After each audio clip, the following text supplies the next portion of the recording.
Salam Indonesia. Anda menyaksikan berita terkini bersama saya Pradana Adiputra. Ketegangan antara Inggris dan Prancis sehubungan hak-hak penangkapan ikan berkurang.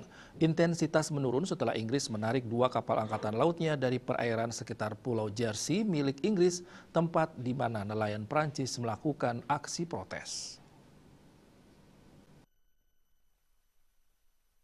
Sekitar 24 kapal nelayan Prancis berlayar ke pulau tersebut untuk berdemonstrasi. Mereka menyalakan suar dan membentangkan spanduk yang menuntut akses ke perairan Jersey.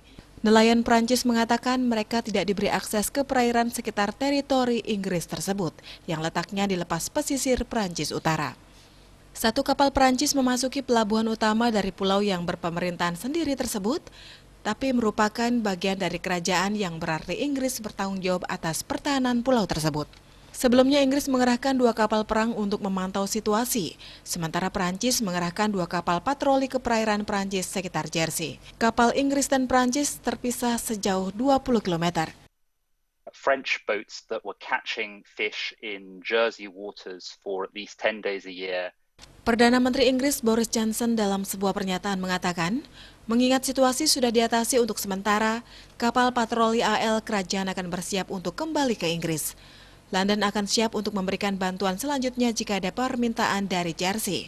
Dimitri Rogos, ketua dari Asosiasi Penangkapan Ikan di kawasan Normandy, Prancis, mengatakan, kini pembicaraan politik harus melanjutkan pembahasan sengketa hak-hak penangkapan ikan tersebut.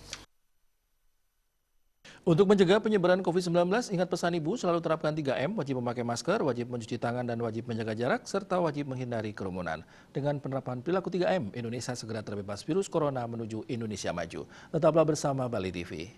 Salam Indonesia.